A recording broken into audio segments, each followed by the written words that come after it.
What if I told you that this $600 mini PC from Minisforum can mine crypto at just 95 watts, almost half as much as its similar spec competitors? I'm going to take you through the parts, the price, and the performance of this little powerhouse, and I want you to tell me what to mine. So down in the comments, let me know Qubic, Verus, Monero, or RandomX Nicehash getting paid out in Bitcoin, and I'll select one winner randomly from the comment section and give you the full week's rewards. But first, let's take a look at the parts and the price of this mini PC.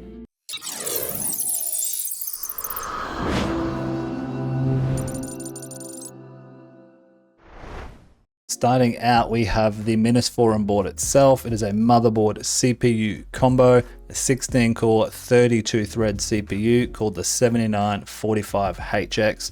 This is on par with a 7950X thereabouts, and it'll cost you anywhere from $350 to $400 depending on where you buy it from. For the RAM in this build, I've gone overkill, 64 gigabytes of silicone power, 5600 megahertz. Now you can get away with 32 gigabytes definitely for this. Secondhand, this will cost you about $100. Brand new for 64, closer to 200. For our SSD, just a small 256 gigabyte that we already had lying around. You can pick these up brand new anywhere from 10 to $20 depending on where you look. Checking out the power supply, again, we've used one we've had lying around.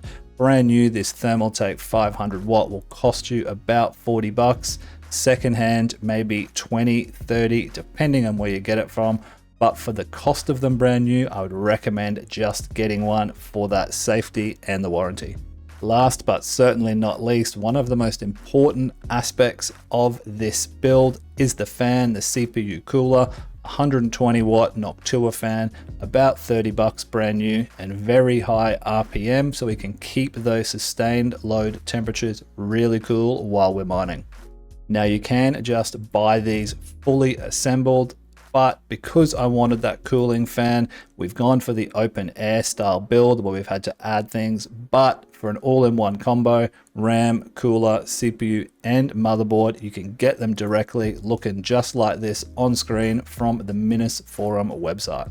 So now that we've seen the parts involved and what it costs, before we check out the performance of this little rig, I want to show you a few BIOS tweaks that will help you get even more performance. So to start, we're looking at a couple of screenshots here. This is very simple to do. There's only a couple of different options. The first one you're going to need to set are the PBO limits. So this is going to limit the amount of power that the CPU and motherboard can draw, because for the max boost on these, we don't need full power. So in the sake of efficiency, we've dropped those below. If you've got this board, you can copy my settings as is and get the same results. Your PPT limit, your TDC limit, and your EDC limit.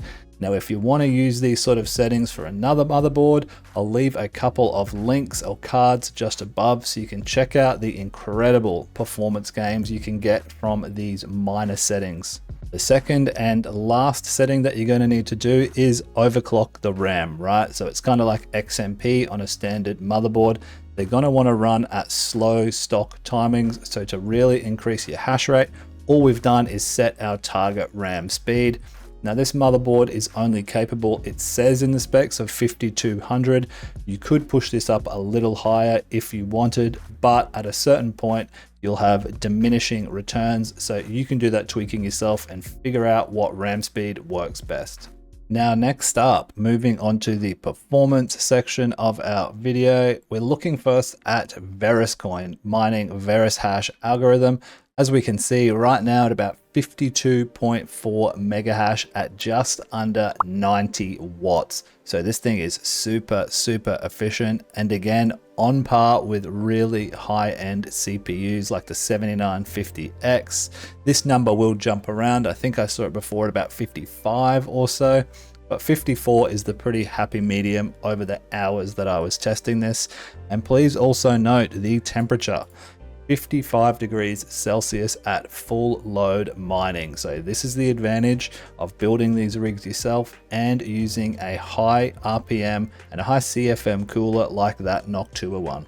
Jumping on over into Nicehash RandomX. Now this will be the same hash rate that we'll get for Monero as well, right at around 18.17 kilohash at about 100 to 105 watts. I think we're at about 103 at the moment with our current settings. CPU temperature has cooled down ever so slightly, picking up again there because we did stop and start the miner.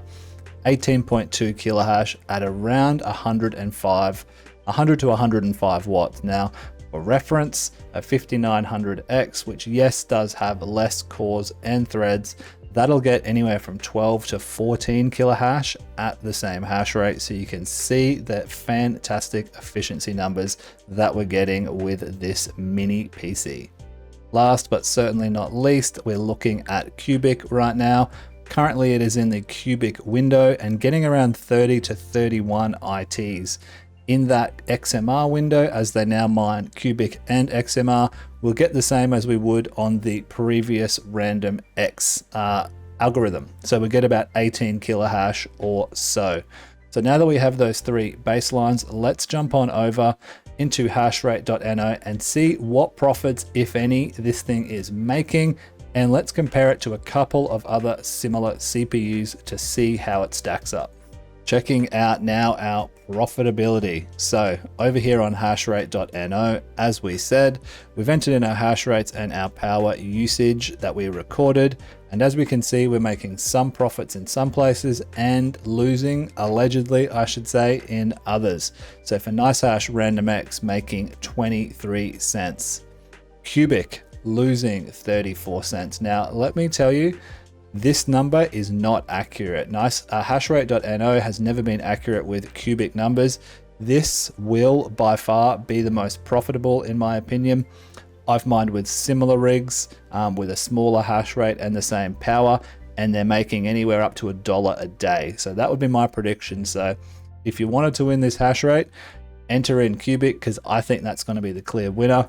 Verus coin, unfortunately, losing 10 cents, and XMR making a good 51 cents. So we'll take that. So some winners, some losers, but this rig isn't about huge profitability. This is about efficiency and how it stacks up. So let's take a look at some of the other similar CPUs and see how they're doing.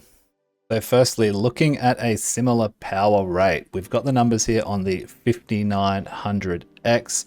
And as we can see on Monero, it says 16 kilohash at 105 watts. This is not an accurate number. It will be significantly less than that, closer than 12 to 14, making only 24 cents. So about half as much.